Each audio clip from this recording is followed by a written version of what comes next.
Coming to you from the Beaverton City Library, it's The Library Show. Tonight, we welcome slam poet Alex Dang, performance artist Travis Abels, and author-columnist Brianna Wheeler. Now here are your hosts, Blaine Ross and Ann LaValle. Welcome, everybody. Thank you so much for coming out on this really nice evening. It's hard to compete with a spring evening in Portland and Beaverton. And so thank you so much for coming. And I'm guessing by now that everyone has found on their seat their Oprah Winfrey style free gift. Oh, I see. Oh my God. My mother-in-law has the pink Easter bunny. You didn't knock somebody over for that, did you? No, she's just glaring at me. So I think we need to tell you a little bit about how we got to the library show. Yeah, we're here. We're Yes, at the we are. library show. We've been talking about this for years now. So how did we get here, Blaine? Anne is actually the main person to thank for this because back in 2012, she said to me, why don't we do a open mic storytelling and have people come and tell stories? And I went, gulp. I said, what if nobody comes? And she said, oh, they'll come. And I said, what if nobody wants to tell a story? And she said, oh, they'll want to tell a story. So the first show, we had about 40 or 50 people out there, and we had no names. I think we had one name in the hat. We might have had one storyteller. Yeah, we had one storyteller, and bless his heart, it was a sobriety story. It was his sobriety story, and it was a very sweet story, but it was more of a testimonial confession. And then we had to cajole people up onto stage, and it took a lot of work. I had to tell a story, but it was at the end of the night, we had about 8 tellers, and everybody had a really great time. And we just went from there, and we've been doing open mics here usually a couple times a year between then and now. And we've done some professional shows here. Travis will be up here in a minute, was at our show a couple years ago. And so we're gonna keep doing it, but we also thought we wanna know more about these people who come and tell stories. And so why don't we do a talk show so after they perform, they can come over and we can ask them some questions that can tell us a little bit more about their life. And also, if there's any Seinfeld fans out there, I don't know if anyone has seen, a couple, yeah? Have you guys heard of this little show called Seinfeld? Pop culture phenomenon in the 90s. A lot of stuff from the 90s in this. Yes, yeah, Beanie Babies, yeah. I bet there was was there a Seinfeld Beanie Baby show? I don't know. Maybe. Anyway, there was an episode where, if you know Kramer, he was a crazy zany guy. He found the old Merv Griffin set in like a dumpster, and he dug it out of the dumpster and he set it up as an apartment, and he did his own talk show, and of course it all went south, and it was quite funny. So that was also a major influencing factor in us wanting to do this show. Plus, I'm just kind of a crazy guy anyway, and we kind of run a library show upstairs at the reference desk. Sometimes you should come visit us, come be a guest. We get lots of really interesting people up there. So anyway, this space, we have this auditorium, which yes, is a pretty rare thing for a library. There's only 2 libraries. Yeah, fun fact. In the state that have an auditorium. Yeah, the Salem Library is the only other public library that has an auditorium. So we want to use this for this kind of thing. So this is our inaugural event for that. Yeah. Anyway, I feel like we've already talked a lot. And yeah, I think we're maybe ready for our first guest. What do you guys think about that? And you know what? This is the upstairs of the library. It's like the living room of the city. This is like the basement. So it's okay to get a little rowdy down here. It's okay to, woo, there we go, yes. All right, one of my guests is already rowdy.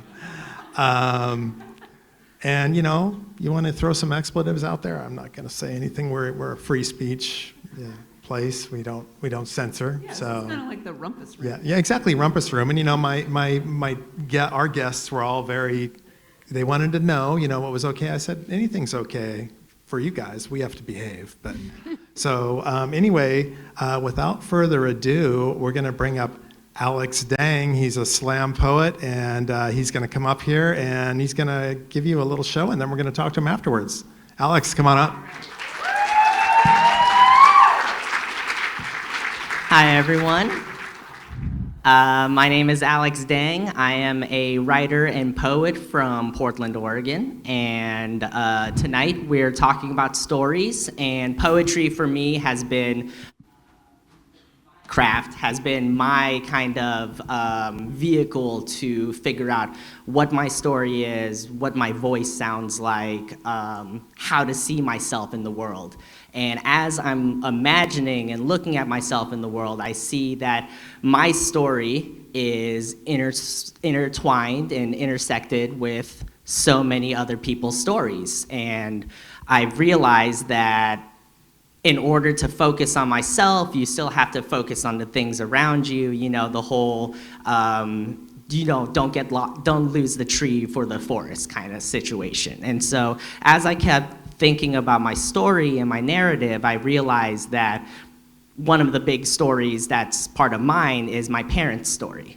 And my mom and dad, great people. We love them. We like Mama Dang. We like Papa Dang. Like, they're great. They are immigrants. They are from Vietnam. My mom is Chinese, grew up in Vietnam, and my dad's Vietnamese, grew up in Vietnam. They escaped Vietnam at the end of the Vietnam War, and they met in America in Washington, D.C. They had my 2 oldest brothers there, moved to Oregon, had my 3rd oldest brother and me here, and we've been here ever since. And love it. Oregon's been great, but something that I've noticed is that oftentimes me and my family, just out of coincidence, happen to be the first Asian person they have really interacted with. And so things that I thought were typical or normal were unique and were unheard of by other people. And with that being said, the Vietnam escape story is something very common in my generation and in my kind of culture, because my mom, her and her entire family, she's the youngest of her family. She got 7 older brothers and sisters, a mom and a dad, and they escaped Vietnam. And my mom's escape story takes like 3 hours to tell, because a lot of bullshit happened. Like, there were literal pirates at one point. They were sailing around and countries were not accepting other refugees. They had to bribe their way onto the ship. So many things happened to my mom and her family. And my mom, she was 8 years old when all of this was happening. And so people hear her story and they go, "Oh my gosh, you're like a superhero. You have so many amazing things." And she says, yeah, but everybody here is a superhero. She doesn't want people to think that the worst thing that happened to them, their pain or their trauma or their grief. Like, my mom does not say that these horrible things is what makes you super. The ability to build yourself after the world sledgehammers you is what makes you great. My mom does not tell me her origin story is what made her super. Let me explain a little bit further. I was born and bore witness to her immense strength. As far as superheroes goes, she is by far the most overpowered. With a frame of 4 foot 10 inches, so like, about yay high, my mother, Nok Tu Tran, redefines comic book badassery. Super strength. With one hand, she has carried 4 sons, tossed their sorry selves through college, then made my father a mountain of a man, a pebble smooth into the shape of her palm. Intelligence, such gems like do it right once or do it wrong 3 times. Don't be sorry, just don't do it again. And of course, the world's favorite, of course I know everything. I'm your mom. Telepathy, all the times that I thought I was being sneaky as shit in high school, but she was just letting me get away with it. Clairvoyance, she can see ghosts too. She can still see her father being dragged out of her home by the communists. She can hear the ghosts too, still hear her home screaming and burning in the rubble and the smolder. Resilience, all my mother could do was watch her mother's wedding ring spirit away into the captain's pocket, jingling with all the other boat people's tickets out of the only home that they had ever known. Watch countries deny refugees of safety, of humanity, of existence. Watch days crawl in a re-education camp where she learned nothing but adversity, immortality. She should have died. Become a statistic about Vietnamese immigrants who did not make it, a prisoner of Viet Cong, and another shouting point for American protesters to end a war that she simply called childhood, and yet she still stands as a lesson to prove how incredible we all can be. She has never let a tragedy trump her triumph, never accepted that this was all there was, never waited for a miracle to grant the miracle that I call mom. She only stitched up my cape and told me, fly.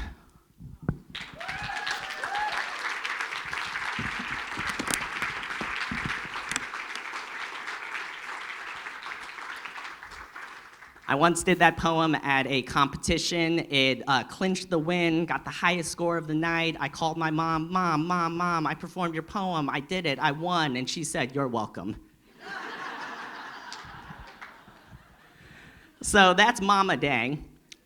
She has told me and my 3 older brothers her Vietnam escape story ever since we were young, because one, she didn't want us to, she wanted us to know where we were coming from.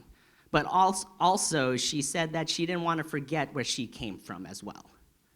And so with that being said, on the other hand, my dad's escape story is, I snuck onto a fishing boat. That's all. Like my uncle's is, I stole a helicopter, and I'm like, and then what? What happened next? And I was always so curious about this because my mom told us every single detail about her story, and here's my dad, nothing. 1 sentence, the end.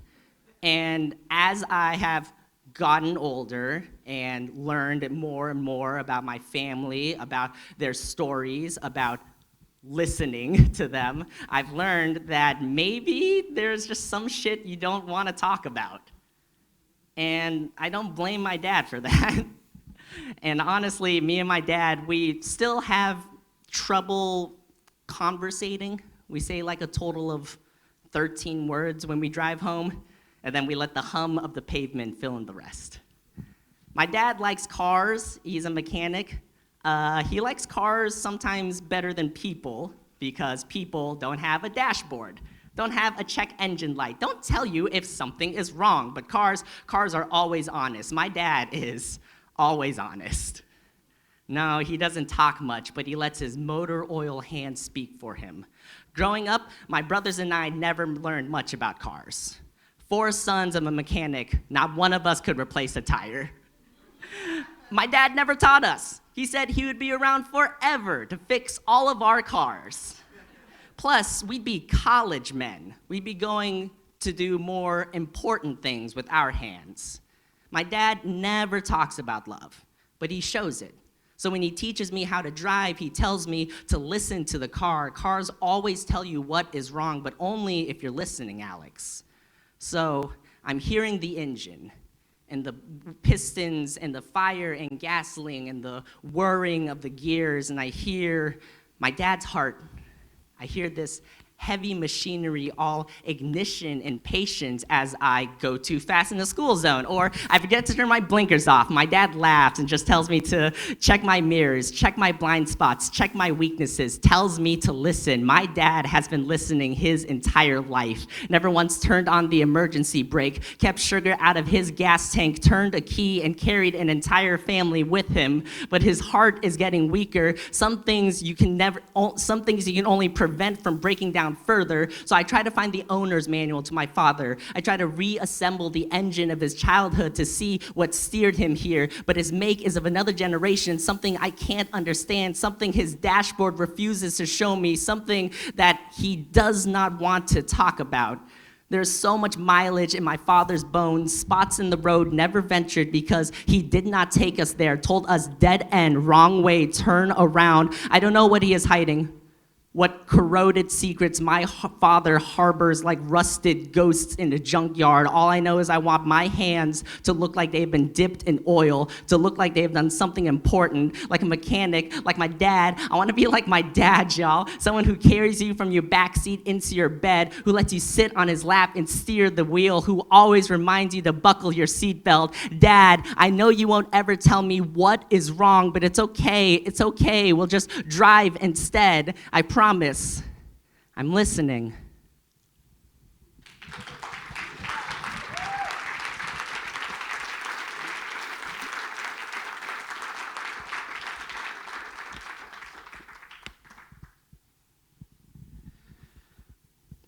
All of this, which to say, one of my favorite authors of all time, Hanif Abdurraqib, he described his work once as a vehicle, and the audience is the passengers, and he decides where he takes them.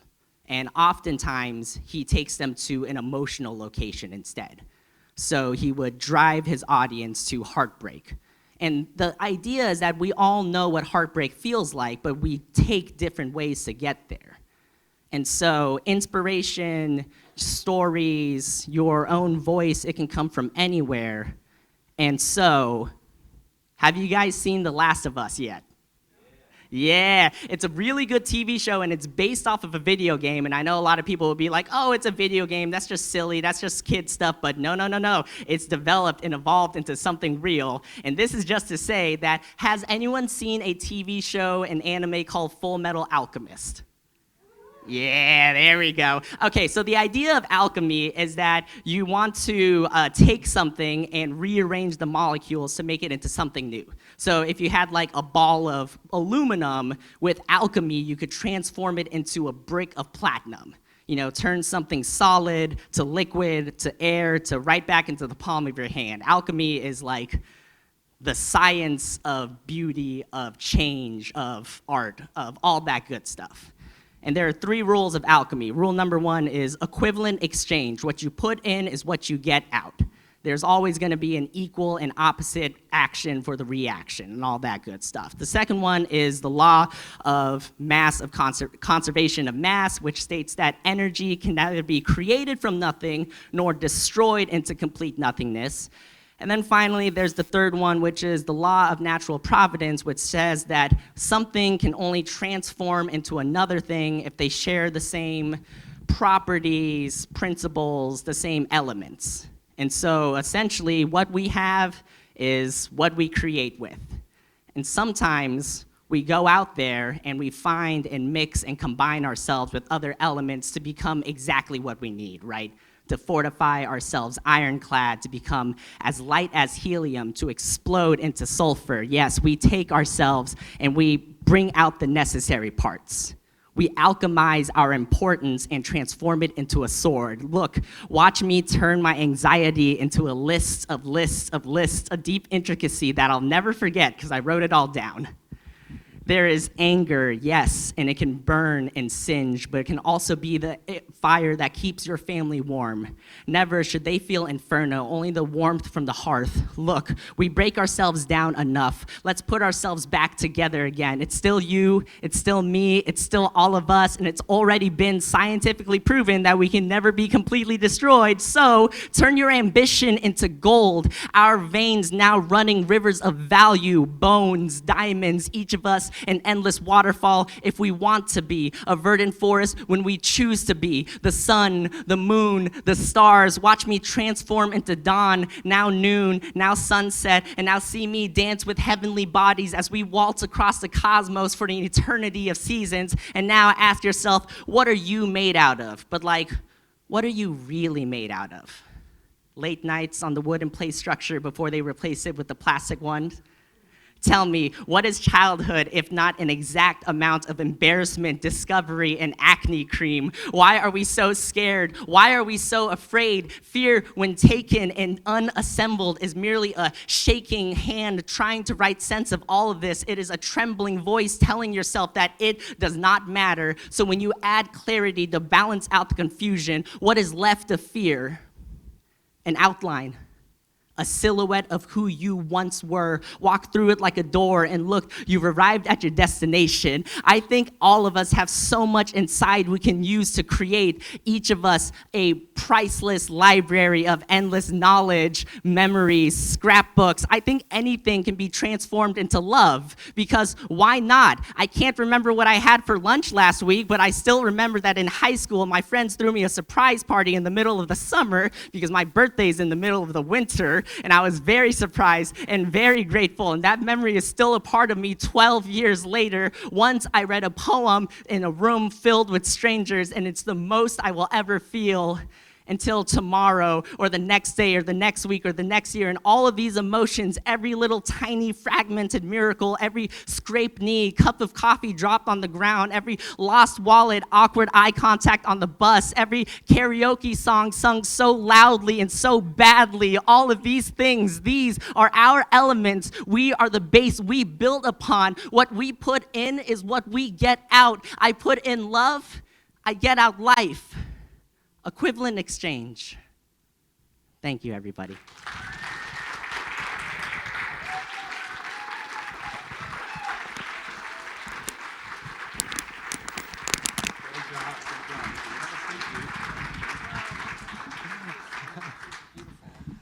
Wow.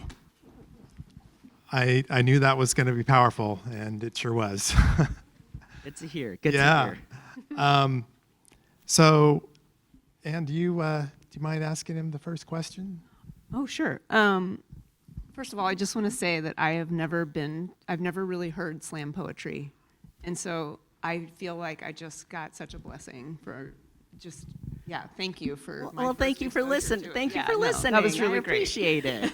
Oh, and I just want to say, because you bring that up, and the first time I heard slam poetry, I was like downtown. This was a long time ago, long time ago, and I was just walking around on the streets and maybe going to the bars, and I stumbled into, I think it was Dante's then, and they were doing a slam poetry competition, and it just completely blew me away. I had no idea what it was, and it was full on slam. So it was like, whoa, okay. So I was really excited when I saw you a few years ago, and I immediately thought, we got to have this guy back. So I'm so glad we got you back. Glad to be back.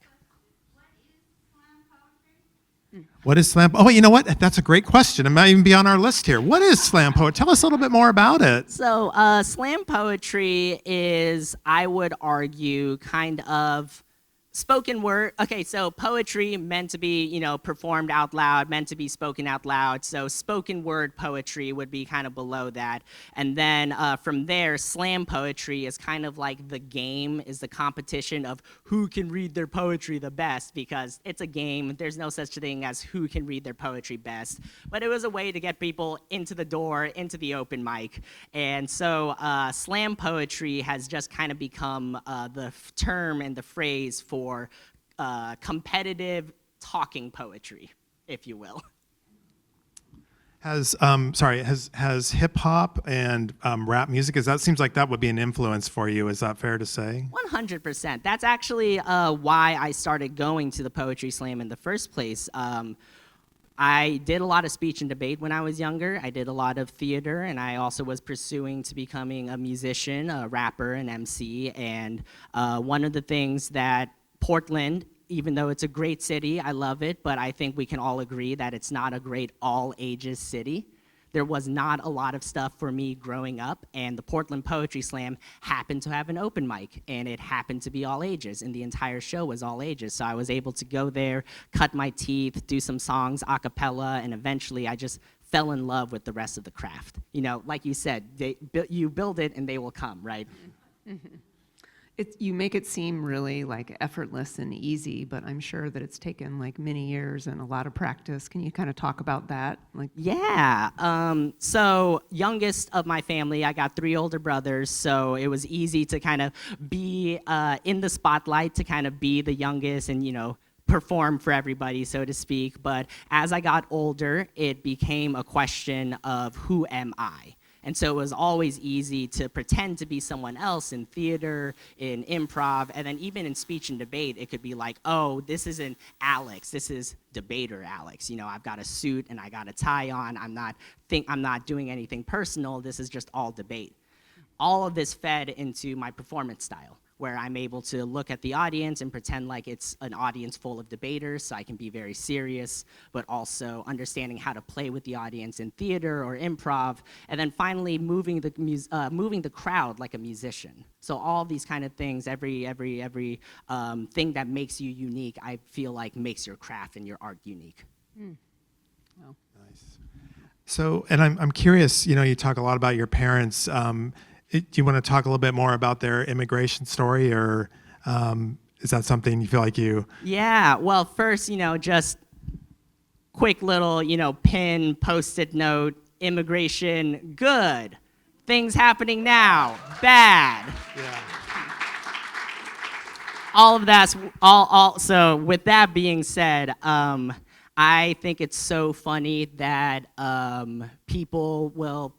that there's a qualification of real American citizenship.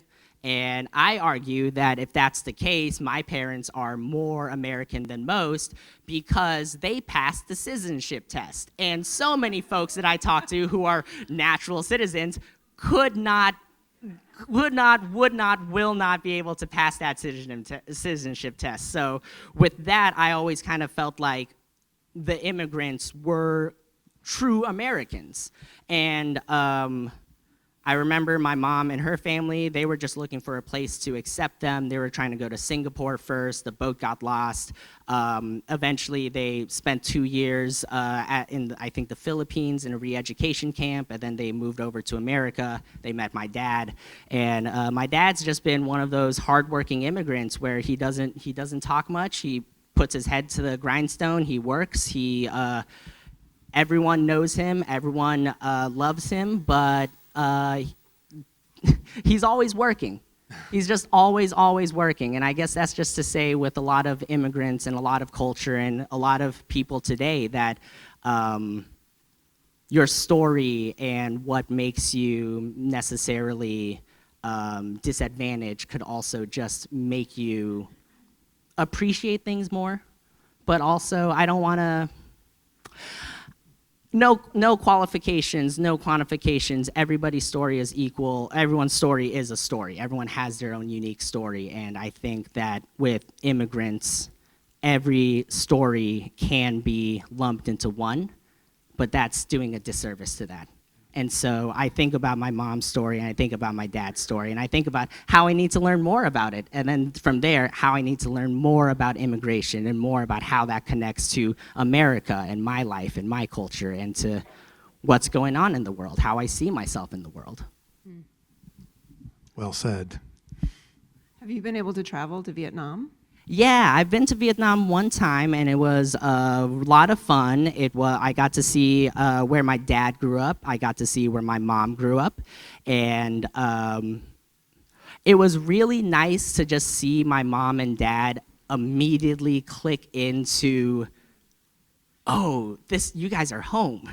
Like, you guys are just talking like just boom, boom, boom, like naturally, where it's, you know how sometimes you get with your friends from high school or like your old friends and then immediately you just code switch and you're just talking like you guys were like 20 years old.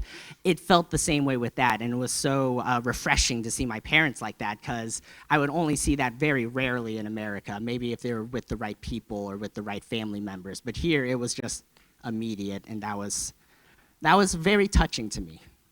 Was there any reconnection with other family back there when you went, or? Yeah, so second oldest auntie, she stayed behind while the rest of my mom's family escaped, and she stayed behind just in case, all right, if you guys get caught, if something happens, I'll be able to bail you out. they made it to America. She stayed in Vietnam, so it's been like a decade plus since my mom had seen her, and it was just really nice. And I had only talked to her on the phone. Oh wait, no, she visited Canada one time, and then we visited her in Canada. But being able to talk to her and also kind of pick her brain about like, so how was it just like being here and being the anchor for people? Right. And hearing that, and then hearing my mom kind of corroborate with the story and collaborate and, be a sister of like, oh no, it didn't happen like that, things like that. It was, again, really refreshing to see my mom not as a mom, but as like the youngest in her second youngest in her family. Mm-hmm. Uncle Jimmy is younger, but. It's funny you bring that up. We have a couple of Vietnamese shelvers here who work in the circulation, putting the books back on the shelf. They've been here for years and years, and they're super sweet. And one of them just went back to Vietnam, and she hadn't been back there, I can't remember, maybe 20 years. And she had a lot of family back there. She went back and surprised them. She didn't tell them she was coming. It was to go up and knock on the door. Oh my God. And it was. She has some incredible stories about that. So yeah, I'm glad. Gotta pick her brain. Gotta get her on the stage. Yeah, right? yeah. I don't think she would get up on the stage. maybe record her and then blur out her face, put it on the screen. Yeah. Well, I did ask her. I said she told me she was going to do this. I said, you need to have your phone out when you knock on that door, and I believe she did. So I haven't seen the video yet, but I think that would be pretty good. Yeah. You've got another job too, right? Yes, I am the premier bartender at the Zed, aka the Zephyr Lounge. So if you're ever in Portland, in my neck of the woods, come by. Yeah. I will, in very poety fashion, make you a Hemingway level drink, and we can discuss Ulysses and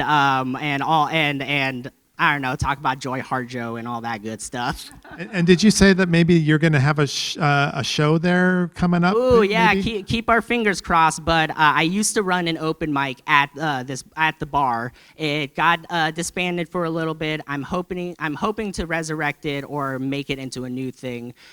Just like this show, I find it really important to build spaces for people to come. And my old neighborhood, Lentz neighborhood, lovingly known as Felony Flats, there's not a lot of shit to do over there, especially when I was a younger kid. So when I started that open mic, I found like a lot of teenagers wouldn't even perform. They just wanted to kick it and hang out a little bit. And I was like, all right, just bringing them a space to do it. Eventually, they got curious and went onto the mic, and I taught them how to hold the microphone, how to position it, how to move around with it, and they got more curious about it. So I'm really, really hoping that we're gonna bring another project. But if not, look for it on the Instagram. It will come eventually. Alex Dang Poetry. We are gonna get something on the ground. We're definitely gonna get something on the ground. Oh, that sounds great. That sounds really great. Yeah, I think just for our last question, what are you currently reading, or do you have a favorite book to recommend? Okay, so I had mentioned Hanif Abdurraqib earlier, and he's definitely my favorite writer of all time. And I just finished his latest book, There's Always This Year, and it is a very fun book that is both a autobiographical memoir and his love for sports, and his love for Ohio, and his love for LeBron James. So, as I said earlier, Hanif imagining his work as a vehicle, him using the vehicle of LeBron James and LeBron's story of like leaving Ohio and coming back, and what does it mean to be from a city that prides you in one way but gives you away in another, and then Hanif talking about his life as a black man in Columbus, Ohio, and how that maybe reflects or goes through the same paths and roads that maybe LeBron James did. And this crazy, crazy novel, this crazy book about just how so many different disparate things come together and connect themselves. And often you're the one who connects them. Nice. Wow, that sounds really incredible. I will definitely check that out. It's real, real good, guys. Well, thank you so much for coming on the inaugural library show. Thank you for having Yeah. me. I really, really appreciate Alex it. Dang.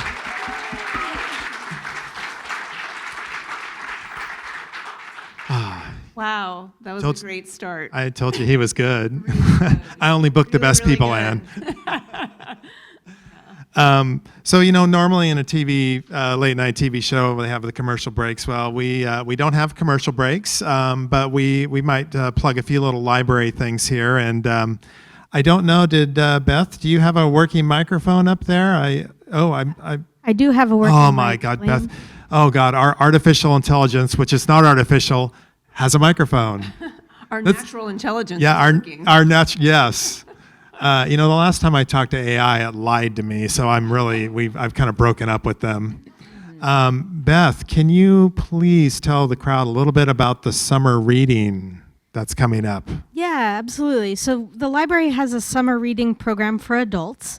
For the last 6 years, we've done something called Read for a Cause, where community members read, submit their hours read, and they can earn donations for a local community organization. So this year, we're partnered with Safe Route Immigration. They provide accessible legal services to refugees and immigrants. So for every 1,500 hours that our community reads collectively, the Friends of the Beaverton City Library will donate $100 to Safe Route Immigration. Fantastic. Do some math for me here, Beth. If we get to that, what do we got to get to? 15,000 So hours? we want 15,000 hours for a maximum donation of $1,000. So starting June 1st through August 15th, you could submit your hours online or in person and earn those donations for Safe Route Immigration. Sounds great. Do they run an underground railroad? Because I think we might need that. Yeah, unfortunately true. So there's lots of other great things coming up even before summer reading starts. Oh, really? Like things what? that are happening in May, like the Friends of the Beaverton City Library, who are so amazing and give so much support to the library. They have a bookstore over here just across from the library called the Book Corner. But in May, they'll be having a 3-day book sale in the library. It's Actually, it's next week. It's in April. Oh, it's in April. Yeah, Sorry, yeah. it's in April. Don't advertise that it's Sorry. still. I mean, it'll Fake be news, over. Fake news. Fake news. Yeah, Okay, it's so next week. That's next Yeah, week. next week. Yeah. And that's always great. And Yeah. all the money, all the proceeds come back to the library. So that's a really Yeah. great event for us. And you can get a ton of books for a very little money. So bring your canvas book bags. That is true. Yeah. We also have Dia de los Niños in May and Free Comic Book Day both in May on May 3rd. It's a Saturday. Those are fun events for the whole family. Come get a comic book and while supplies last. And there'll be a folklore dance group here for Dia de los Niños. And also, are you doing the repair fair, Ann? Yeah, in June, on I think it's the first Sunday in June, or the second Sunday, it's June 8th. We're doing a repair fair. We'll have volunteer fixers who can come in and fix small kitchen appliances or just household appliances. And they can sew on buttons and fix zippers and fix bikes. It's really great. If you have something that you need fixed, you could bring it, and they'll try. Oh, so I can bring all the clothing that needs repairs that I need. Oh, You could. okay. You could. I remember one year I just brought down my down jacket and they stitched it up while I Yeah, was waiting. it's amazing. Yeah. Sometimes people will bring in things I'll think, oh, there's no way they can fix that, and they will be able to fix it. Yeah, what's the craziest thing you've ever seen fixed down there? Can you think? Oh my gosh. I don't even know. I mean, I've seen a couple of Vitamixes that got fixed. Oh. So Yeah. that seemed kind of Yeah. impossible. Okay. Okay, well, I like to give a plug for a lot of the library services that we have, and this is something I'm kind of passionate about. Did you know, do people like the New York Times newspaper? Do people read it? Yeah, some people. Do you pay for it? Who's paying? Anybody paying for it out there? Oh, stop paying for it. Washington County buys the New York Times subscription, and they just recently upgraded it to a full electronic subscription. You can get the New York Times, everything on it, the recipes, everything on an app on your phone. You just got to you just got to renew it every 3 days. It's really easy to do. And save yourself some money. It's a great way to read the paper. We also have the regular New York Times up on the periodical shelf up there, which is where that chair came from, by the way. That's from the periodical room. Thank you, periodical room. This couch is from Children's. Sorry, Children's. Okay, well, do we have anything else we want to advertise? I think that's it. Okay.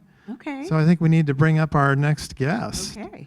And this guy, I can't wait to interview him because, I called him a Renaissance man on a morning talk show today, and I think it's a pretty fair thing to say about him. He does so many different things. I've only seen him tell stories, and he's an amazing storyteller. So would you please welcome to the stage Travis Abels. Thank you so much. Oh my gosh. Also, can we just please keep it going again for Alex Dane? Holy smokes. I was not planning on crying right out of the gate. I was like, damn. And also, for you guys, Blaine and Ann, and this is so cool that this happens in a library. This is blowing my mind. Thank you for making this cool. Yeah. Okay, so I'm at a party, and I'm talking with a stranger, and she tells me about the Cliffs of Moher. Yeah, it sounds like some of you have heard this story as well. They're on the southwest edge of Ireland, shooting up 700 feet from the ocean into the sky. And legend has it that if you stand on its very edge, right as the sun dips underneath the ocean and you look out, you can catch a glimpse of your future and your past at the same time. Wah, yeah, whoosha. And I could tell by your look, you're thinking like, this is unlikely. But I grew up believing in impossible things, and even though I grew up to be a little more skeptical, I still hold space for the possibility of magic. I want this, and also I'm like 93% Irish, and I've never been. And if there was ever a place to have like a mythical vision quest and reconnect with my like origin story, like it feels like this is it. So I get a plane ticket to Dublin. It's a day's drive from the Cliffs. And first person there I come across is the guy at the car rental agency. And he hands me the keys and says, now remember, this is Ireland. Only fuel the car with diesel. If you tap it with petrol and you turn it over, you're dead as a stone. I'm like, yeah, not just a dumb American. I think I got this. Grab the keys, I'm in the car, and I'm flying through the most breathtaking landscape I've ever been in. It's like, if you haven't yet been to Ireland, it looks exactly like Ireland.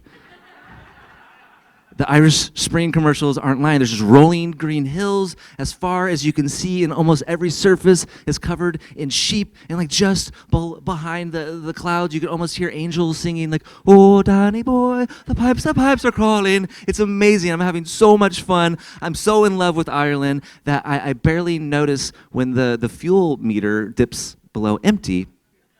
But I catch it just in time as I'm pulling up into this little gas station. So I whip in, I fill the car with petrol, I turn the ignition, and I tiptoe into the little store there. Like if I'm quiet, maybe it'll make the situation better. And there's behind the counter is a modern day Maid Marian. And I say, hey, I'm so sorry, but I think I made a mistake. I filled the car with petrol instead of diesel. It's just, oh, you didn't turn it over, did you? A little bit, I think I did. Oh, fuck me, love. Oh, it'll be all right. It'll be all right. And so she calls a friend. He comes to the gas station, and she tells him the story. And, oh, you didn't turn it over, did you?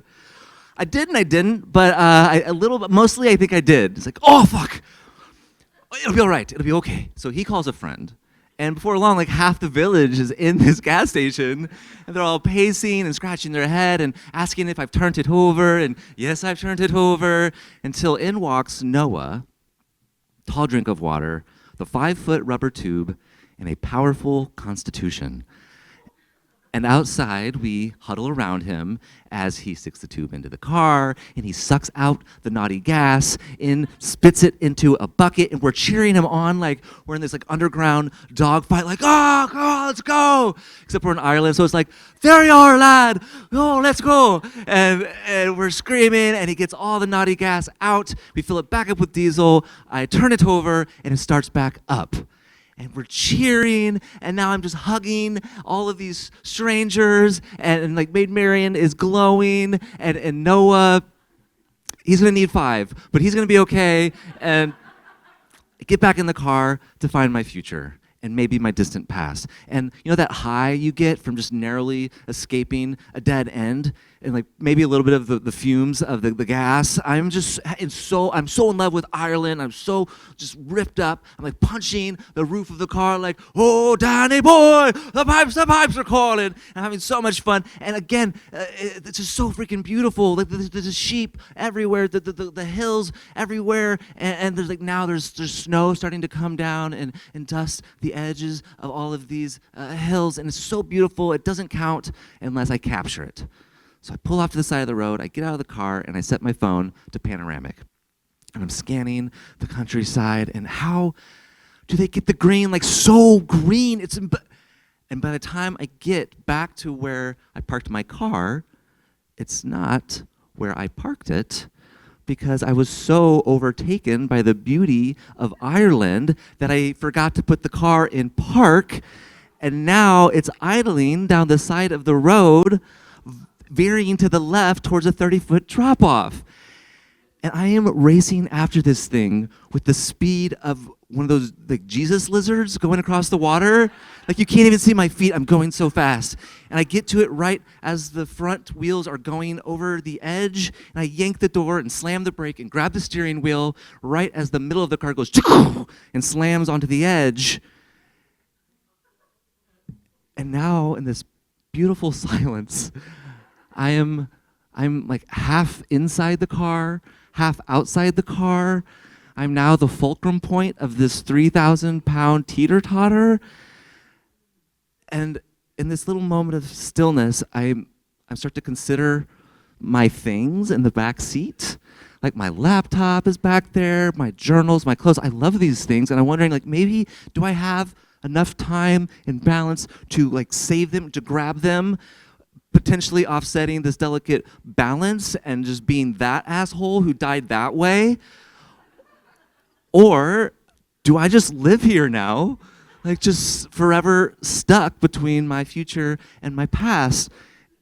And I don't have too much time to consider this before behind me, this beautiful orange semi-truck just rumbles up, like silhouetted by the sun, and out hops this barrel-chested like knight of a man. His frothy orange hair is just dancing in the wind. He's got this 1,000,000-watt smile like he's seen this 1,000 times. Without saying a word, he just grabs a hook from the winch of his truck, and he unspools it and latches around my axle, and finally he leans in and says, "Throw her in neutral and say a prayer." Not a praying man at this point in my life, but I pray so hard, like my dad would be proud of me, you know? And on my 14th Hail Mary, the car just lurches back onto the road like it never happened. And again, I am hugging this stranger, and he's so big I can't even get my arms around him. And he hugs me back, but he's so big, it's like holding a toddler. It's like just like tapping the nape of my neck, you know? And he's, "There you are, lad. On with your journey." So I'm back on the road to find my future and maybe my distant past. But this time I'm a little shaken. Like I could have just died. And before that, I did the one thing they told me not to do. I filled it up with petrol and I turned it over. And I'm starting to wonder, like, maybe I'm just a pawn in this game that's being played by two Irish gods. One of them really wants me to get to the Cliffs of Moher, and one does not. He keeps like having me do all these stupid things to get in the way. I'm not even sure that I want to get to the Cliffs of Moher at this point. but the sun is coming down, and the snow is falling harder now, and the roads that are lined with these like rock fences are getting more and more narrow, like literally closing me in, and I don't even think I could turn around if I wanted to, and all at once, I'm there. And before you can see the cliffs, you feel them. It's like, ooh, this deep, almighty rumble, and it is terrifying. I put the car in park, and I step out, and the ground is icy, and the wind is screaming, like, ah, it's so mad at me. And my legs are inching me towards this like biblical expanse, and the further I get, the more I realize, like, I don't want to get to the edge of this cliff. Like, I don't know that I really believe that I'm going to see my future, but I also don't know that I don't a little bit think I might. And what if it's just this, like, guy in a dusty attic by himself, like eating SpaghettiOs with a spork, you know? Like, I don't know if I want to see that. But my legs are still like pushing me forward, and finally my toe touches the edge of the world, and the sun is dipping into the ocean, and I lean forward, and this like uppercut of wind like shocks my eyes closed. But I keep pushing my head forward, and finally I get over the edge, and I force my eyes open, and I see it. There's this huge sheet of ice that has dislodged itself from the edge of the cliff and caught a ride in this torrent of wind rocketing at my face, and I have just enough time to pull back as it shaves the left side of my face, and it's slicing my nostril, and it's cold as death, and it disappears in the whiteness of the sky, and it doesn't come back down. And I don't see my future. I don't see my past. But I think maybe for the first time I saw my present. And there's tears just like streaming down my face from the magnitude of this moment. And it's just quiet and still, like there is no future and past in this moment. And I'm crying more and more. And then when thoughts finally show up, I realize like I'm alone and without someone there to share it with. Like, does it even matter? Does it even exist? And then about 40 yards away, I noticed this crow who's a safe distance from the cliff. And he's so regal. It's just like, the wind is turning his plumage into this like living painting. It's beautiful.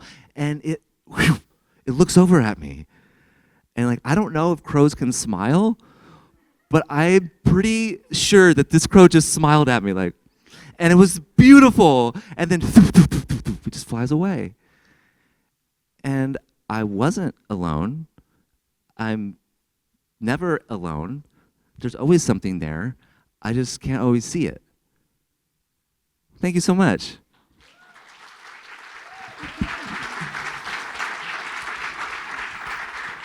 Wow, that's kind of a quantum story there. No past, no present, no future, all in the same. Yeah. Yeah. You tell me. And a really great Irish accent to boot. Yeah. Oh, thank you. Yeah. My grandma is like, was, full-blown. Yeah. Irish, never lost it. Yeah. So it's sweet to get to conjure her a little bit. Yeah. And you lived in Ireland for a while, right? I did. Yeah. I spent my junior year of college in Ireland. And I loved it, and I've been to the cliffs of Moher. I'm not sure that's the right pronunciation. Oh. But I didn't know that about it. I didn't know that it's a place where you see your past and your future. Did you? I don't think I did at the time. But I would like to go back, actually. Yeah. That sounds like a really powerful experience that Hell you yeah. had. Yeah. Sounds like you have to. Has anybody else seen it? Has anybody else been there? Yeah? Pretty epic, right? Yeah, did you? Okay. Well, jury's still out if this is real. Yeah? Oh, thank you. I appreciate this.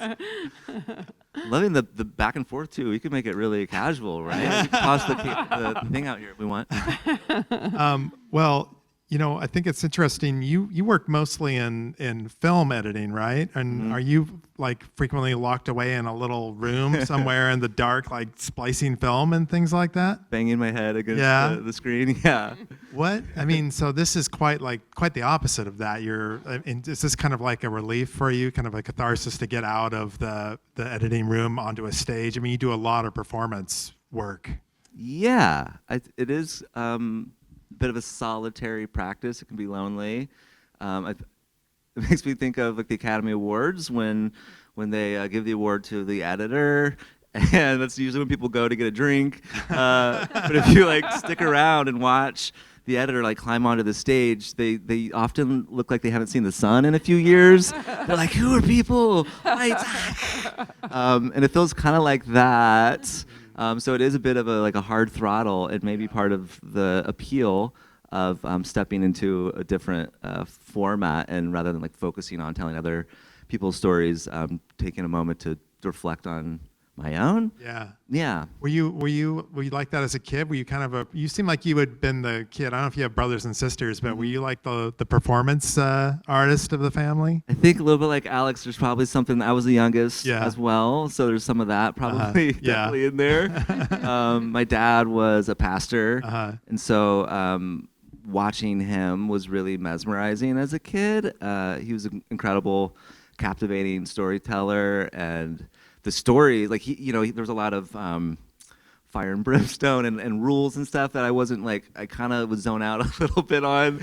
But then when he would lock into a story, like I still remember those moments as much as anything, and as clear as it was still happening. And so I think that was really hypnotic. And I hadn't really thought about storytelling ever, other than just being a fan of it until like somewhat recently. But growing up in that environment, we had a lot of rules in the house, but outside of the house, like they were pretty liberal. I think I remember there was a moped in our shed, and I think I was like 7 or 8 when I just asked if I could ride it. My dad was like, "Yeah, like break a leg, And I did. Maybe literally. I did break an arm eventually, but I really appreciated this kind of like benevolent neglect with certain parts of like raising us that enabled us to kind of make our own mistakes and learn from them, rather than just being told not to do a thing, because of course you're going to do it anyway and then learn. So yeah.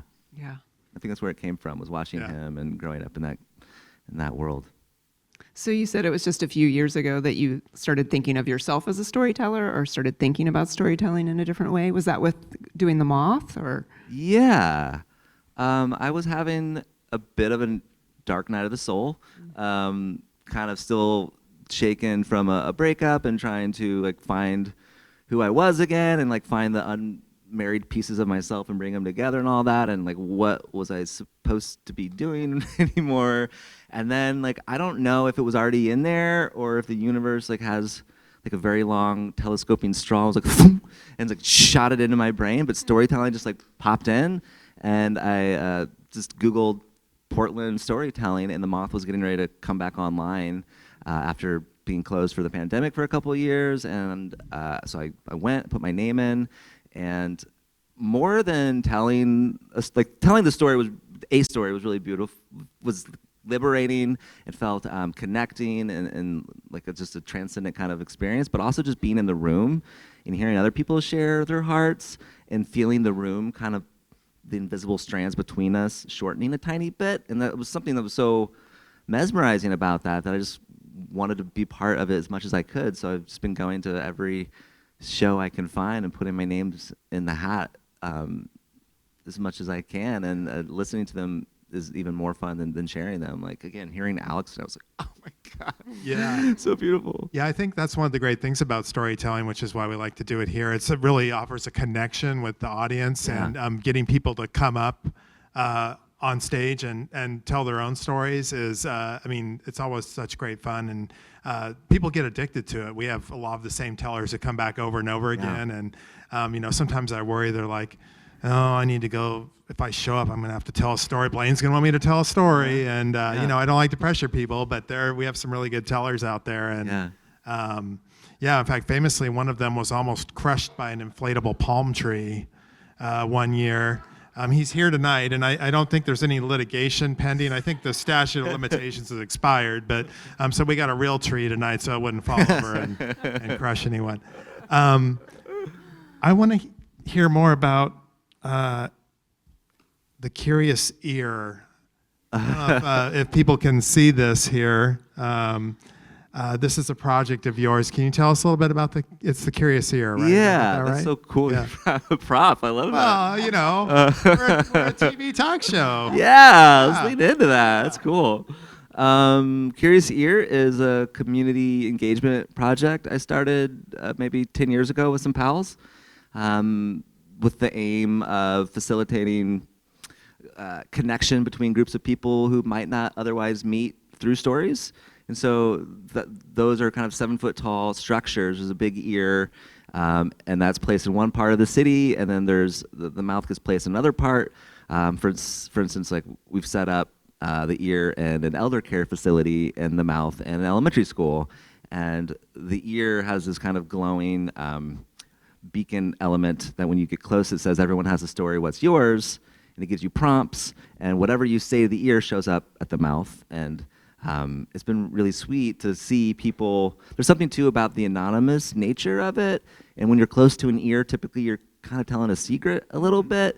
And so it's just really sweet hearing, like, watching kids getting to hear like stories from World War II, you know, and then not having the ability to kind of go back and forth kind of opens us up to like really resting in the listening phase a bit more. And then like after a couple weeks, we would switch them and have us go the other way around. Okay. And you're hearing, you know, the elder community is hearing, you know, kids' dreams and fears and like what all that stuff. And so it's just neat to kind of to see those sparks start to come in a little bit. What a great idea. No, that sounds really fabulous. Thank you. Yeah. Yeah. You just sorry. You've got so like you're doing kind of a current show. It's called the Tiniest Show. Is that right? The Tiniest Party. Tiniest Party. Yeah. Right. Okay. Tiniest Party. Yeah. Where does that happen at? That happens in my basement. In your basement. It's not a weird basement. It's just a normal basement. You know, there's carpet. What happens at the Tiniest Party? Well, storytelling. It's like half storytelling, then half like a surprise non-storytelling guest. And I think it grew from doing these different shows and stuff. And I think I started to notice after doing this a little while, I was really working hard to like tell a good story, you know, like a really good story. And I think it's, you know, it's nice to consider your audience and want to dial things in so it can have as good of an impact. But I was noticing with myself, like the more I was trying to dial the story in, the further I was getting behind the words. Like my vulnerability and access point was narrowing the more I dialed things in. And so I started to kind of dream about a space where we would be invited to let go of the idea of good, and you know, have less prep for more presence. And so the storytellers are invited to tell a story that maybe they know and they have an idea of, but then also come back for a second story that they do not know what it is or how it's going to go. Maybe it's just an image they have in mind that they're going to like talk through and discover with the audience, and the audience is primed to like celebrate the risk it takes to share your heart with the world, regardless of any metric of success or anything like that. And so it's been really sweet to see like every time. We just had the 6th one this week earlier, and just being in the audience, being in that room, kind of like talking about that first time with the moth, just like feeling those strands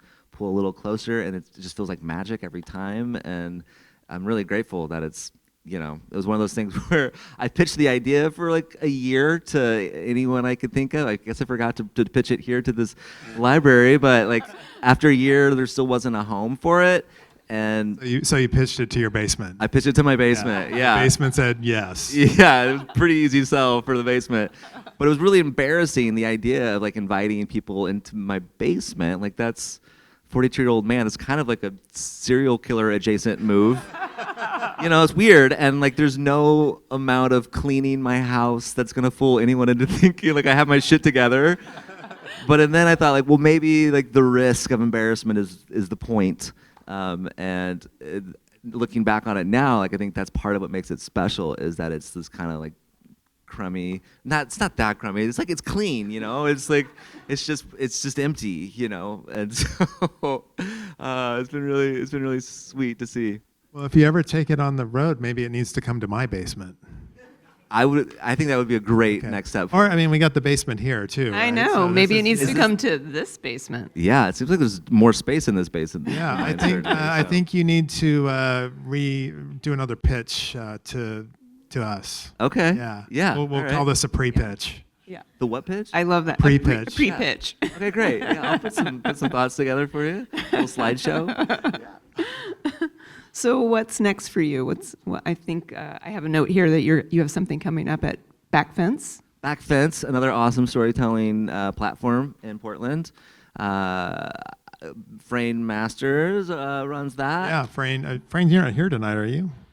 That would be cool. Just checking. That would be really cool Yeah. if she was out lurking in the audience. Yeah. I think that's June 17th. Yeah, something like that. And Chris Williams, another amazing I've seen storyteller. him. Yeah. Him and I will be doing a duo story. Oh, nice. We're going to try to tell two stories at the same time and kind Oh. of pause and switch back and forth Uh-huh. as it goes. And not know Oh. what the stories are That until we sounds do great. it, which will be kind of fun. And is that happening? Is that one of the ones at Powell's? That will Or- be a pals. Yeah. Okay. Totally. Yeah, I know she's doing shows there. I haven't been to one yet, but how many does Yeah. that seat a few people? Do they have a? I think so. Okay. Yeah, 100 and something maybe. Oh, nice. Yeah, I think so. Okay.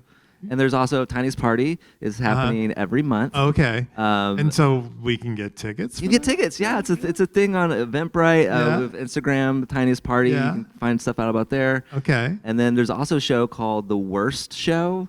Have The you heard of worst. that one? I think I've seen it on your Instagram. Yeah, yeah. I'm barely on Instagram, right? Yeah. So you're always the first thing that pops up in my feed, and you're always doing something Well, silly. So I think I've seen it, but I haven't seen what it is exactly.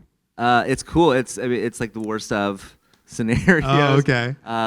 Worst holiday experience, worst date, anything like that. And like it sounds a little cynical, but it tends to always be like this beacon of optimism somehow. Like, because you have to kind of dig in, like with anything. If you go into something that feels scary and like I don't want to go into that space, there is humor there and levity and connection and healing, all that stuff. And so that is coming up in a month. I'll be hosting that one. Where's that happening? That's at the White Eagle. Oh, okay. Yeah. Get my white birds confused. Yeah. Wait. At the White Owl. Okay.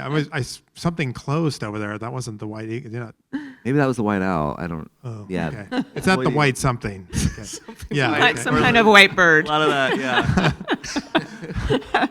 It's not that one. It's the White Eagle. I think it's a McMenamins. Yeah. Okay. Oh, well, yeah. Okay. Well, that won't have closed. They never closed. Yeah. Check that one out. Okay. And what was I?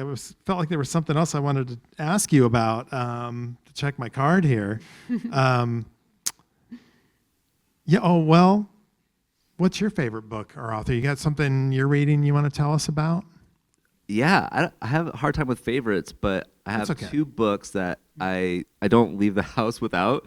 I don't even read them all the time. I just like having them with me. Yeah. What are those? One is a book by Kevin Maloney, who's a buddy, and it's a collection of short stories. It's called Horse Girl Fever.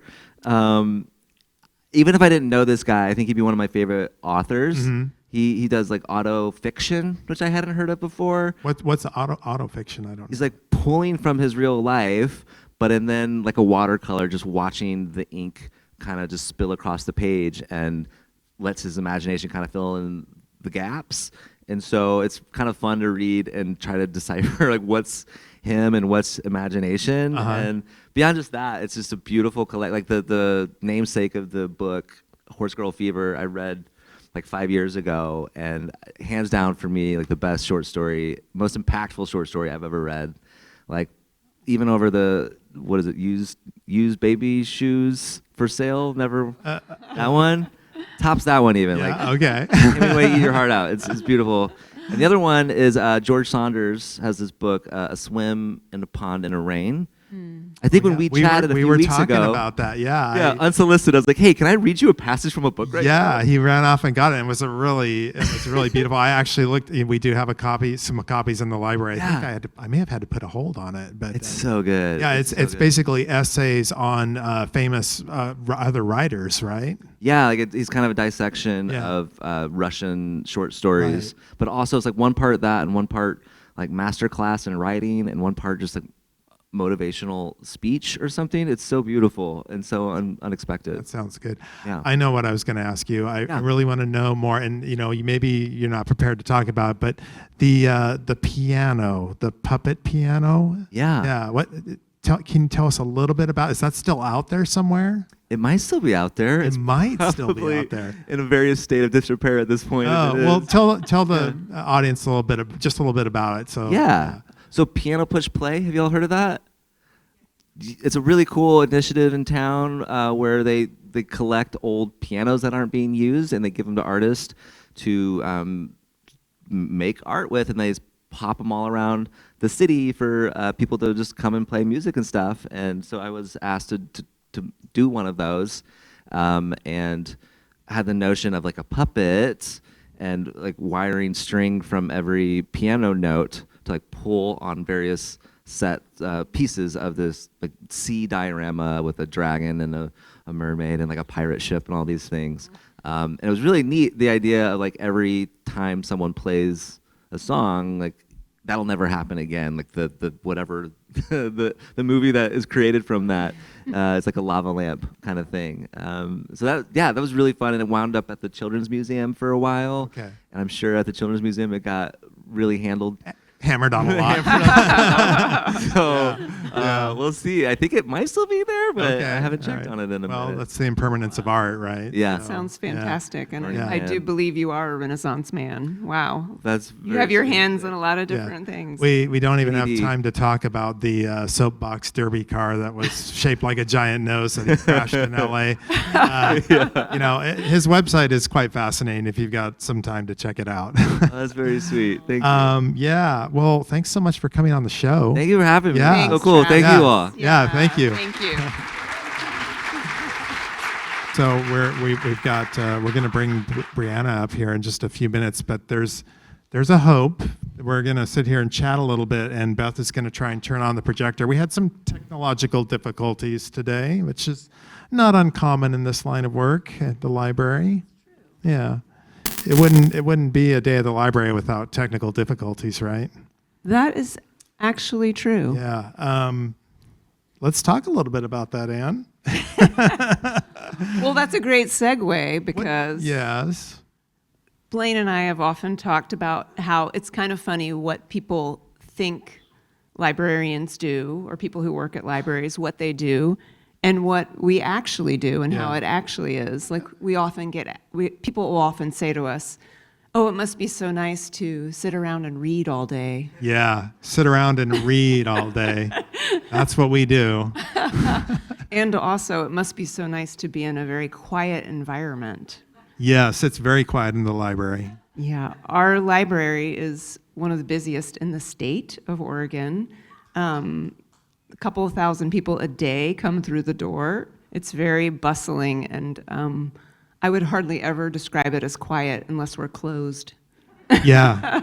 I have a really good video from the library when right after COVID, I was one of the first. I begged to get back in the library. I said to my manager, "You got to get me back in the library. I can't be at home anymore, and I need to be in the library." And so we were all working remotely, and oh God, the projector's working. Thank God. Okay, we'll just leave it like that for now. No, we're good. Well, we just know it's working. We're going to see Brianna's video. It's very Should we put exciting. the screen down? Yeah, we could do that. Sure, if you're doing that. Anyway, we had one day where we had a really powerful hard rain, and if you haven't been on the second floor of our library, it has giant basically sun what do you call those, skylights, and it was hailing and raining so hard, and I was the only one in the library, and I got up on top of a table and I shot a video with my phone of it, and it's so loud. It was just an amazing I think it's on Facebook, probably buried somewhere, but it was pretty cool. Yeah. Yeah. That sounds great. But yeah, what about, yeah, I mean, a lot of people come to the library to print. We do a lot of printing. We do a lot of printing Yeah. at the library. Yeah. It's a suggested donation. Some people are very, very emphatic printers. Yes. Yeah. Now, I'm curious what you mean by that. Well, let's say, they do a lot of printing. Maybe prolific's a better word. Prolific, yeah. Yeah, and a lot of times it's in color, which, toner can add up, so, but that's another story. But we're so glad to offer that service to people because Yeah. a lot of people don't have printers at home, so. Yeah, so, well, I mean, I don't think we have to say too much more about the library. I'm so excited we actually have something working here. So before we bring our next guest up, I want to show you, she's got a little video of what it's like to write your own memoir. Have you written your memoir, Anne? I haven't written my own memoir, No? but we have talked a few times about writing I like don't know if we should say that. Oh, should we not Well, say it? Should what we if keep it in someone- the vault? What if somebody Can you steals say the in the vault? idea? Oh, okay. Okay. All right. It's actually already been done in Canada, Yeah, that's true. but we haven't seen it yet, but it's called Shelved. Yeah. And it's a library reality show. And I'm telling you, we got tons of content. We do. And we're all supposed to be contributing to an iDrive to make it happen. And I don't think there's a whole lot in the iDrive yet, but we need to pitch it to someone down in LA. Yeah, maybe when we retire we can do it. Yeah. When's that going to be? I don't know. Me neither. How to write a book. Carry a stack of your deceased relatives' genealogical research into your kitchen. Unpack decades of family trauma. Reflect. Look deep. Get overwhelmed. Don't cry. Not yet. Email your kid's teacher. Tell them working parenthood is killing you. Question your entire life and every choice you've ever made. What is time? Does it exist? Don't change your pajamas. Then all your work might feel like work. Wonder if your dead grandmother is in the room right now. Listen to her ghost when it tells you to take a shower and change out of your pajamas. Get to work. What is your book about? What did you find? Did it change you? Does it matter? Time's not real. Don't forget your tea. Pain, your loss, success, fame, legends, your kitchen, nobody. Cry a little more. You deserve it. Get a book deal. It's easy. Cross it off the to-do list. Now clean everything up and fuck off for 24 hours. You did it. You wrote a book. How does it feel?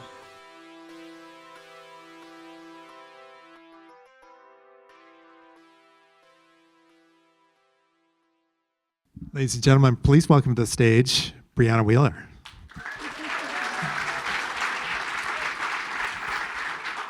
She's got some amazing boots. We don't want to hurt those boots. And a completely amazing outfit.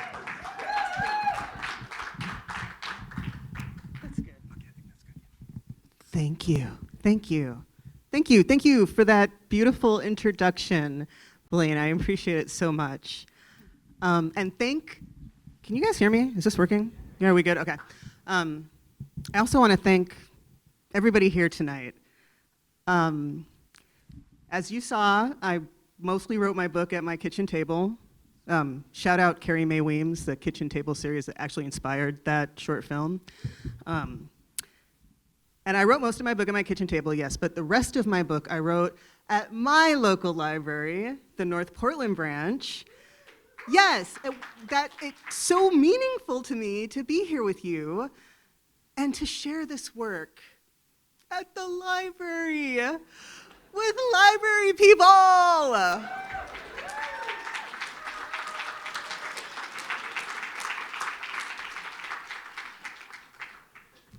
So I am the author of Altogether Different, and this is a memoir that deals with the loss of my grandmother and my mother and the fight over their estate.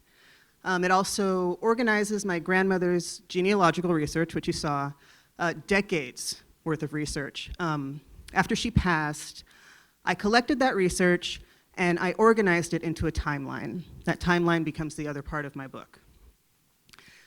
During that research, I learned that an ancestor that my grandmother talked about incessantly, like my whole life, his name is Dangerfield Newby. Dangerfield Newby was the first man in John Brown's army that was killed during the raid on Harper's Ferry. So for the uninitiated, the raid on Harper's Ferry is the raid that started the Civil War. Dangerfield Newby, history will call him a black man. But I learned in my grandmother's research that he's actually mixed, and he's mixed like me, which is very watershed, very meaningful for me to learn. I wrote Altogether Different in 2020. I wrote it during the George Floyd racial uprising that happened in Portland. I wrote it during the first wave of pandemic lockdowns. I was very much your friend that came out of that like, I wrote a book. What, you're baking bread? What, that's it?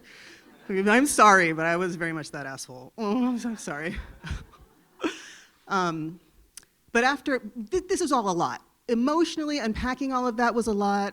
Grieving my mother and my grandmother through this work, that was a lot. Everything that was going on politically and culturally, even in my own community, it was a lot.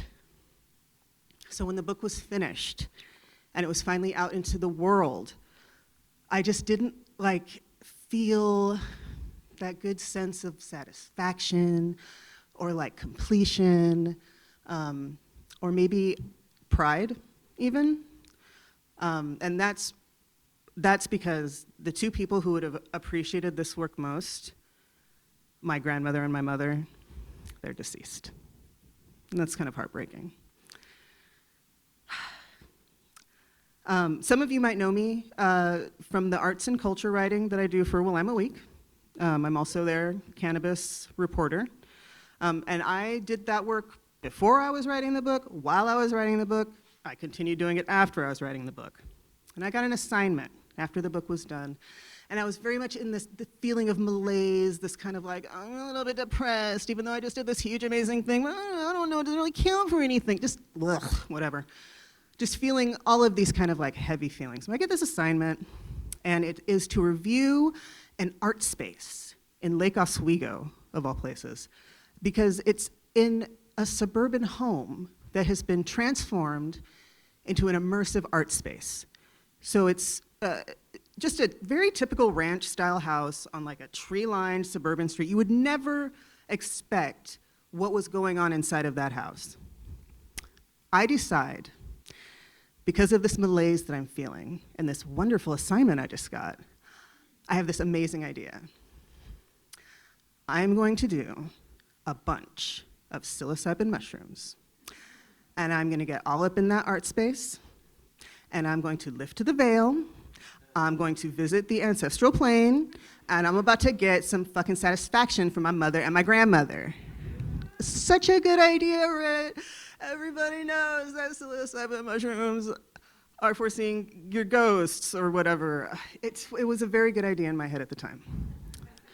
So I get to this space, and I got my little mushrooms, and the centerpiece of this home is, it's maybe a 10-foot by 10-foot box, and it takes up the entire footprint of the primary suite of the house. So it's quite large, and it's completely encased in fake fur. So you kind of have to search for the door to it. I find the door, and I open it up, and it's an infinity room. It's all mirrored. So I walk in, and I'm oh, I'm totally gonna do mushrooms in here, and I'm gonna see ghosts. And so I did that. I sat there, I had my little mushroom drink, and I sat in there, and I began to meditate. And sure enough, the feelings start to percolate. And as soon as they do, I feel the energy in the room shift. And I don't know if it's supernatural or metaphysical, or if it's just me. It's just my ego, starting to crumble because I'm high on mushrooms right now. But something changes in the room, and I feel like that change is that my mother and my grandmother are here now. And so I instinctively just kind of yell into the ether, "Oh my God, Mom, oh, Grandma, are you here? Whoa, can you hear me? Are you proud of me?" When I tell you, I felt them in that room. I could hear them rolling their eyes at me. "Brianna, what the fuck are you talking about? Everybody's proud of you. Relax." And so I did. I just sat in that feeling, relax. And the feelings continued to intensify. And I'm sitting in this infinity room, and I'm looking at 1,000 versions of myself. Very cute, very cute. Libra behavior. So I'm looking at all these versions of myself, and the feelings are intensifying, and I'm looking at myself, and at a certain point I stop seeing myself. Now I can see the face of my grandmother. And I look into this other infinite universe, and I see the face of my mother. It's my face, but I see her face. And I see my cousin, my sister, my aunties. I feel like I'm seeing the ancestors that I just wrote about, that I just learned about, that I've just barely forged a relationship with. I can see them now, but it's my face. And it's not a hallucinatory thing, it's a revelatory thing. I see us all connected. I see us infinitely tethered to each other, every mother, every grandmother, every sister, every auntie, every cousin. We are all connected. All connected to each other. We're just recycled versions of the same person over and over and over again until here I am. It's me. And so this is the moment that I've been searching for, because in this moment, I see all these connections, and it occurs to me that I'm not trying to make my mother proud. I'm not trying to make my grandmother proud. I'm trying to make myself proud, because we're all the same. It's all the same person. And in that moment, yes, I did start crying. I see you, homie. I did start weeping. And it wasn't like a big, like a big sloppy cry, but just a very loose weep. Still pretty. And I'm weeping out of like gratitude, because I've been searching for this feeling for so long. And all of these holes in my heart are being filled in this moment. So I'm weeping out of love and gratitude. And like, yeah, there's grief in there, but it's like that beautiful grief. I'm just, oh gosh, I'm feeling it. It's gonna get woo. In this moment, I feel all throughout my arms the feeling of that little bit of warmth, that millisecond of energy exchange that happens right before you touch a lover's hand, or you put a palm on a bare shoulder, that millisecond of feeling. I feel that all through my arms. And suddenly my arms are lifting up beside me, and then they're wrapped around myself. And I'm just hugging myself and crying and hugging myself. But I am not hugging myself. Whatever is happening right now is happening beyond me. But this is the moment. This is the moment that I was searching for this whole time. It is such an honor. It is such an honor to be here sharing this story with you tonight, because I want you to know that my book was born not just from a desire to canonize my family's legacy. It's an important legacy, and it should be reviewed through the lens of a mixed person. I wrote that book to canonize the legacy, but I also wrote it because of a profound respect for the sharing and the telling of stories over time. When we keep the stories that we learn, when we tell them, when we save them, we fortify our community, we strengthen our communities. And it's up to all of us. The threads of our heritage, these are our responsibilities. if we do not take care of them, they're going to fray into obscurity. But if, like me, you get weird and do try to take care of the threads of your heritage, maybe one day also you can do mushrooms and get hugged by some ancestors. Thank you very much.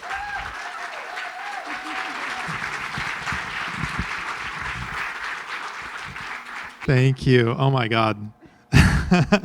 Oh, wait a second. You're missing somebody. Barbie. Where is she? So, My emotional support Barbie. okay. So Ann and I have read the book, so we're at a little bit more of an advantage. But I think you need to tell the folks a little bit about the book and how it all came to be. Yes. Well, like I said, Grandma died and left behind just a huge amount of genealogical research. And I took it home and I sat on it for a couple of years. I didn't touch it. And it wasn't until the pandemic and it wasn't until George Floyd's murder that I looked at that stack and said, oh my God, this is the time. Now is the time to tell this story. Because it's Black history, and for all of my lifetime and for all of my grandmother's lifetime, these stories had never been told through a Black lens. It's always white historians and academics. And they get the facts, but when my grandmother was researching about our family, and it hits different. I really wanted to continue that work for her. Because before she died, she handed me a book, Virginians and the Nation.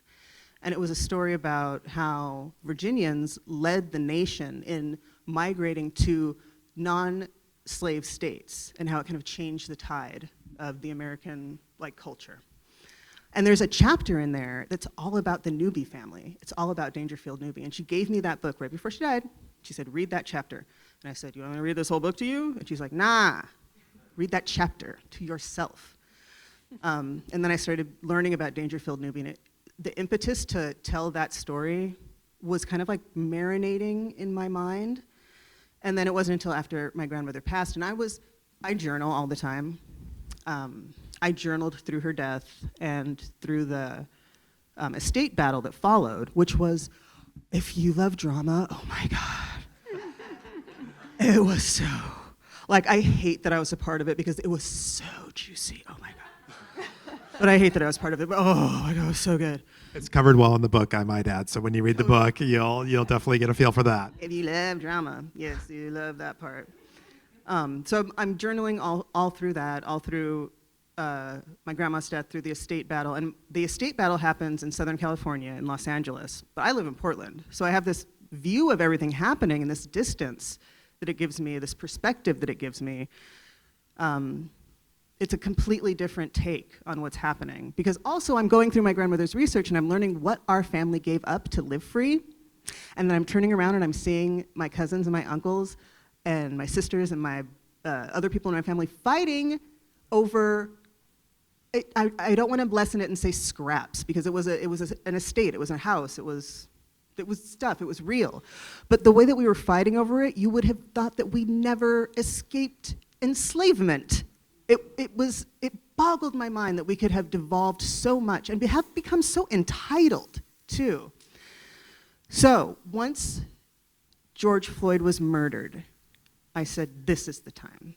Where I live in Portland, I live in a neighborhood called Woodlawn, and I was equidistant between a police station and the police clubhouse. So for weeks and weeks, my neighborhood smelled like tear gas. I would break out in hives when I go outside because there was so much tear gas in the air. Fires every night, dumpsters on fire every night, breaking glass every night, and me in the kitchen. You were kind of a little trapped. Yeah. Yep. Yeah, so that's the process. That's how it all happened. That's how it shook out. Did that answer your question? Yeah, I think so. But actually, I kind of wanted you to talk a little bit more about the Barbie. Oh, the Barbie. Yeah, just because Yes. I think that the resemblance, that was an important part. Truly. Yeah. So my book begins with a a story about my first realization of what it meant to be mixed. And that story is about receiving a black Barbie from my grandmother and then getting it and being kind of like, oh, thank you. Because I didn't even know the black Barbie existed because they didn't put the black Barbie in the commercials. It was the Peaches and Cream Barbie, which was huge in like 1986. Every child wanted it.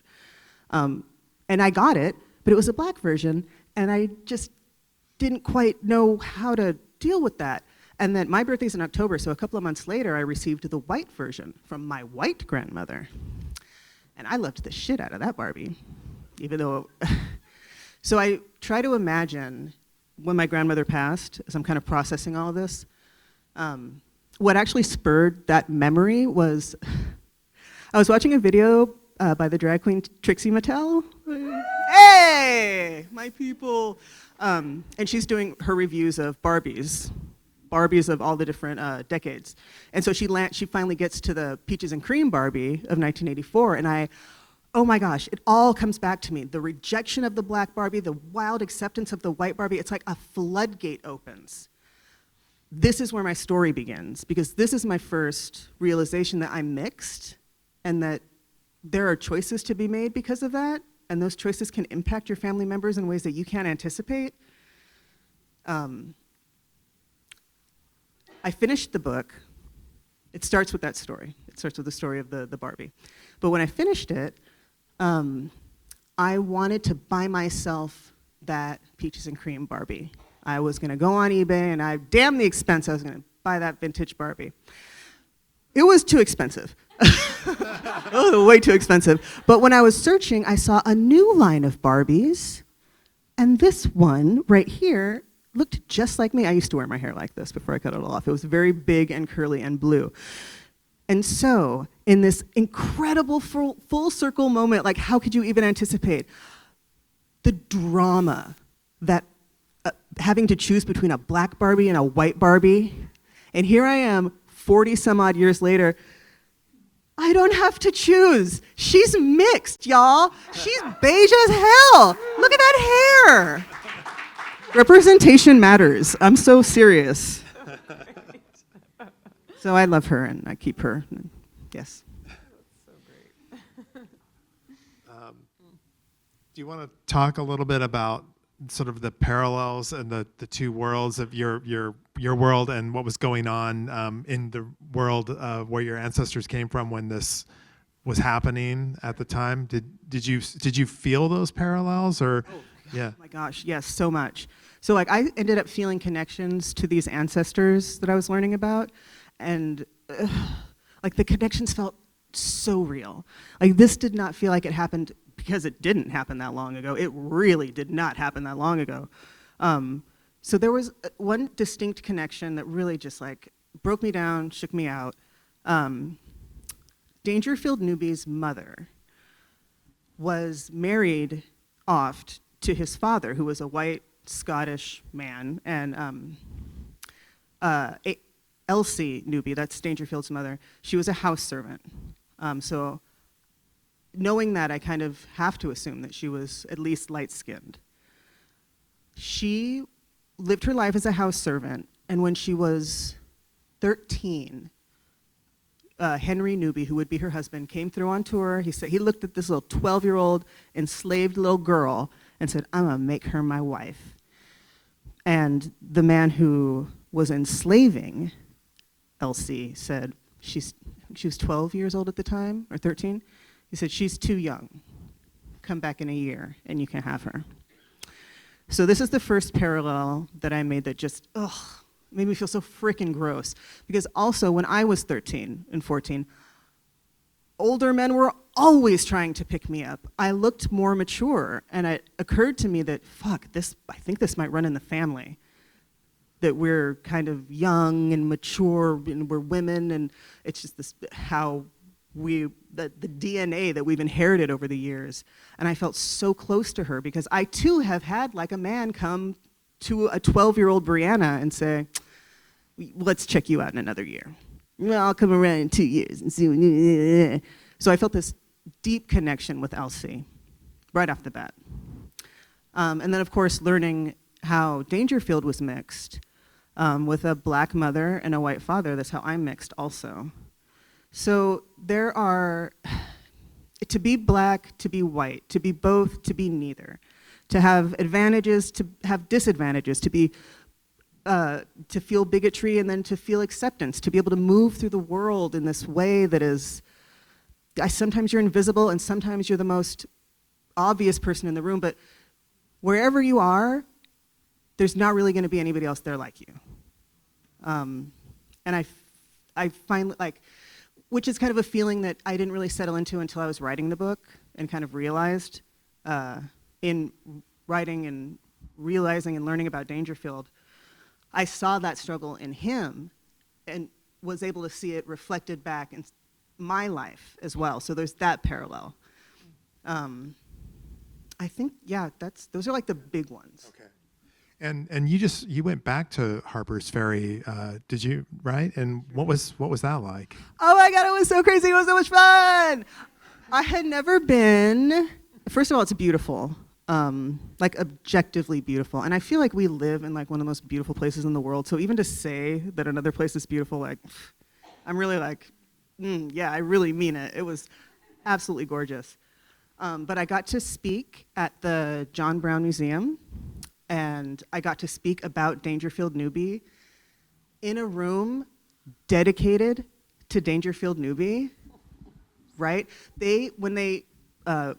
I actually stayed at the park also. They like let me stay in old barracks that yeah, oh my God, it was so weird, but really awesome.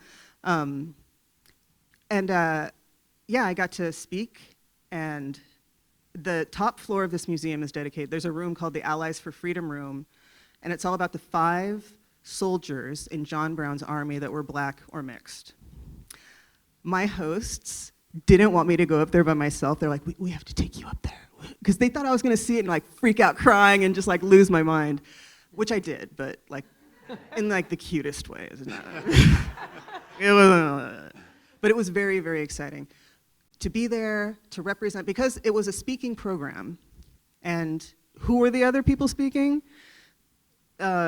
Older white historian academic types who talked about John Brown.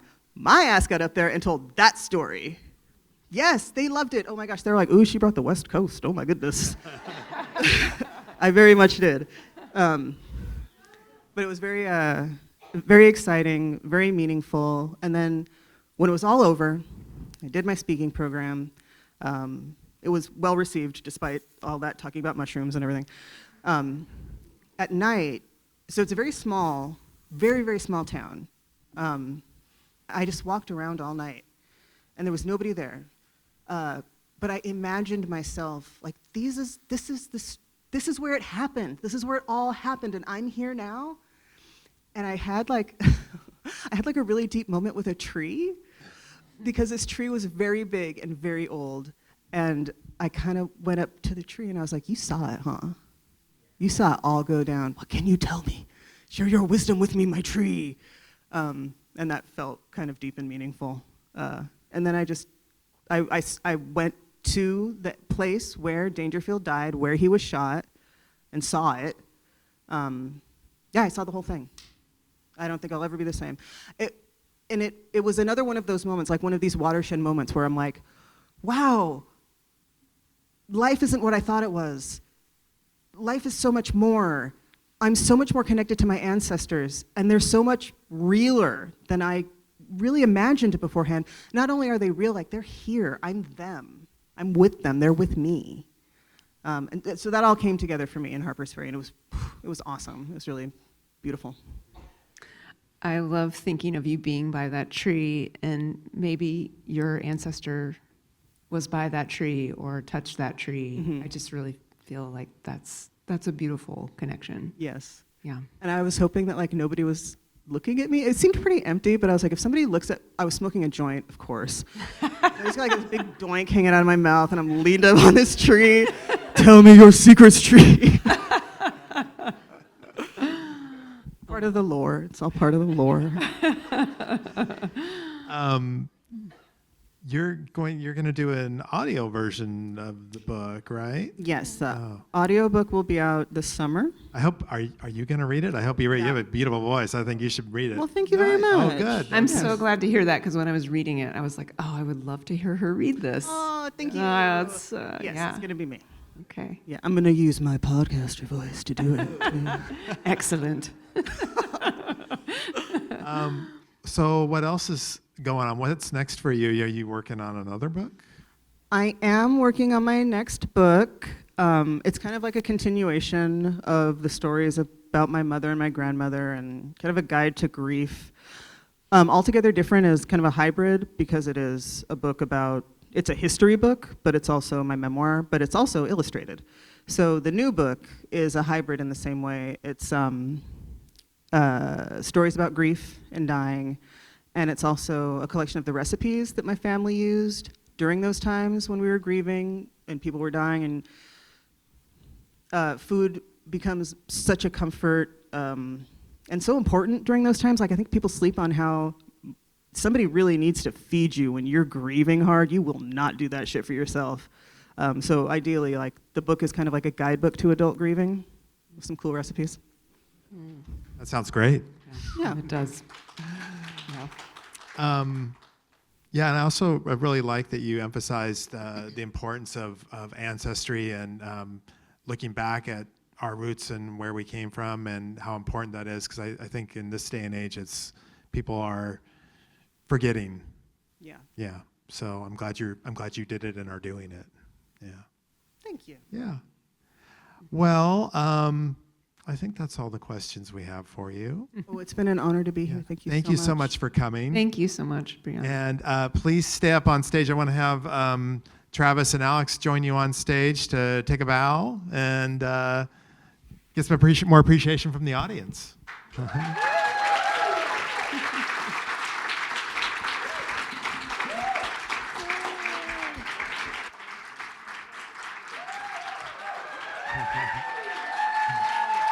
Give it up for Brianna Wheeler, Travis Abels, Alex Dang, our inaugural guests on the library show. Oh, yes. Woo! Library show. Thank you all so much. You may be seated. Let's leave Barbie up here. Can we leave Barbie up for the raffle draw? Alex, did everybody get a ticket for the raffle? Okay, good. We're all set. So we've got, hang on, Beth or Ann, what do you got? Oh, whoa, what's going on? Oh, the lights are changing. Oh, I know. Beth's going to bring up the lights for the raffle, but go ahead. I feel like we might have some people we need to thank. Oh my God, the thank yous. I almost forgot the thank yous. I feel like there were so many library staff and management Oh, yeah. that helped us with this, and they were just so supportive of this kind of wacky idea. Yes. We couldn't do it without our colleagues, for sure. That is true. That And is so one of true. them's right down here in the middle here. Emma Jones is our publicist, and boy, she needs a big round of applause. Emma! Woo! All that She is signage you see fantastic. in the library. Emma's the signage Yes. person, and that's just the tip of the iceberg. Yep, There's publicity. Emma's behind it. that is right. Yeah. Who else we got on that list? We have some sponsors and Oh, yeah, the donors that we need to sponsors, yeah. Yeah, I want a big shout out to Frame Masters of Backfence Storytelling. She is able to she's a real networker. She finds these people, and I connect with her a lot to find these storytellers. So, yeah, big shout out to her. And she's donated some tickets for her show, so. Yeah, and also Beaverton Civic Theater donated some tickets. Yeah, right? Beaverton Civic Theater. They're going to have a show coming up here really soon. So they've got a couple of pairs of tickets we're going to give away. Yeah. We've already thanked the Reading Room and the Children's for their furniture, so we don't need to. I guess we did just mention it again. Thank you so much. We've got 5 volunteers here tonight who really did a great job. Thank you so much out there. Give them a big round of applause. And I want to thank the audience. Thank you so much for coming. Thank you. Yeah, it really means a lot. It really means a lot to us. And coming out, there's lots of better offers you might get on a Friday night. I get it, and maybe that's where some of these people are, but they missed a good show, so that's their loss. Well, I think that's it for the first library show. I think that's it. Thank you so much for coming.